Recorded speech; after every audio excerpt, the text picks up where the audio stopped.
The Second Eye, Part 4 of The Mind Unbuilt. Episode 3 ended with a boundary condition, not a mechanism. The shape of what survived the unbundling was named.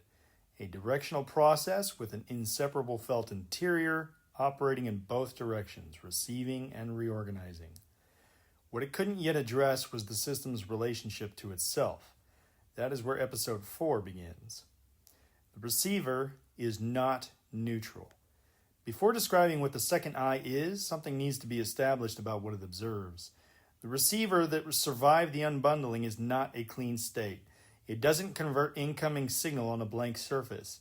It converts according to its current structure, and that structure has been built by everything that came before. Prior experience was written into the architecture. Every new signal arrives into a receiver already shaped by accumulated prior rights. This suggests that felt experience is rarely encountered through a neutral receiver. Consider a cottonwood tree. The signal arrives, light, shape, movement, the particular way the leaves catch air, but what that signal converts into when it lands depends entirely on what the receiver already holds. If cottonwood trees have meant something happy over years, specific moments, specific people, specific feelings attached to a specific kind of afternoon, then what arrives isn't merely a tree, it arrives into all of that. The happiness isn't in the tree, it resides in the receiver the tree arrived into. The same is true of words, of music, of the particular quality of a Tuesday afternoon. The same piece of music that opens something in you at 22 lands differently at 40. The signal hasn't changed, the receiver has. Same signal, different receiver structure, different qualia output. This is not a small observation. It means that what consciousness produces, the felt quality of experience, is always already an interpretation. The receiver carries its history into every conversation, and that history shapes what comes back out. The recursive turn. With that established, something remarkable about the residue becomes visible. Most of what was in the pile, wakefulness, selfhood, metacognition, unified experience, operated as infrastructure or downstream output. Wakefulness cannot wake up wakefulness. The infrastructure of the mind cannot fold back on itself in this specific way, but attention can attend to attention. The organizing process, the thing that survived the unbundling precisely because it couldn't be separated from felt experience, can make itself the object of that same process. The directional capacity that foregrounds some signals and backgrounds others can turn that capacity on its own operation. This is the second eye, not a reintroduction of the metacognition extracted in episode 2. That was downstream commentary, the loop that reports on experience after experience has already occurred. This is not the report, but the catch itself. The organizing process catching itself in the act of organizing, concurrent with the organizing. Not later narration, the catch itself as it happens. The self-boundary crossing. When the organizing process becomes one of the things organized, something structurally different becomes possible.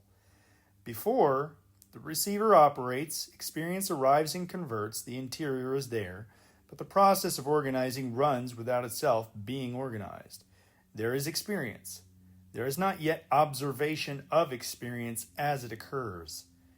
The crossing of the threshold is when both are present. The receiver converting signal through its structured interior, while that very conversion becomes the center of gravity within the field of attention. The receiver functioning as subject while making itself object. Not sequentially, not first experience and then the report of experience, but the organizing process itself becoming part of what is organized. Experiencing your experiencing, or attention focused on attention, watching itself. Unlike the metacognition extracted in episode 2, this is not a later commentary. The distinction is not between experience and later narration, but between narration and the organizing process becoming part of what is organized. A microphone that records sound after it occurs is different from a microphone close enough to a speaker to enter feedback. The second eye appears to be the feedback condition, the loop closing on itself. What changes is not what is experienced. What changes is the architecture's relationship to what is experienced. The second eye as right channel. Here, the transceiver that needed naming from Episode 3 completes itself. Episode 3 observed that whatever survived the unbundling appears to operate in both directions, receiving and reorganizing. The second eye is where that bidirectional function becomes fully visible. The second eye is not merely observational. It appears to be the condition under which experience integrates more deeply into the structure. When the organizing process catches itself in the act, the witnessed experience seems to leave a different kind of mark, one that shapes the receiver for future signals in a way that unwitnessed experience may not. This remains an observed pattern, not a mechanistic claim, but the invitation is worth extending. Why do some experiences transform us while others pass through? Why does the same event land as formative for one person and forgotten by another? The second eye may be one of the channels through which current experience becomes part of the structure that future experience arrives into. It's a candidate worth examining, and one the reader can go looking for in their own experience. The transceiver is now visible in both directions. As a receiver, it takes in signal through the shaped interior. The second eye witnesses that reception, and what is witnessed appears to write back down into the structure, shaping the receiver that the next signal will arrive into. The system appears to build itself through its own observation. The quality of second eye signal. What does the second eye actually produce? Not the first eye's output. The first eye generates coherent, continuous, emotional, familiar story. The narrator that tracks what you are doing, connects this moment to the last, projects forward to the next. That narrative is real and it matters, but it is downstream. It arrives after. The second eye produces something different. Brief, directional, pre-verbal, something that surfaces rather than being constructed. The tail end of processing already mostly completed below the threshold of conscious access. The reader can locate this in ordinary experience. That sudden micro-pause when you catch yourself in a pattern before you've named what you caught, a flicker of recognition, not yet a sentence, not yet a story, that something is happening, that the organizing process has just briefly become visible, not manufactured, not narrated, surfacing. And because the receiver is not neutral, what surfaces in that catch is always already colored. It isn't raw signal, it is converted signal, shaped by the receiver it passed through, carrying the accumulated structure of prior rights. The catch feels familiar in ways that don't yet have words because the structure it surfaces from was built long before the current moment. Close. The second eye is the organizing process observing its own operation. The receiver is not neutral. It carries its history into every conversation. The second eye appears to be the channel through which current experience writes back into that history, shaping what the receiver will be for the next signal that arrives.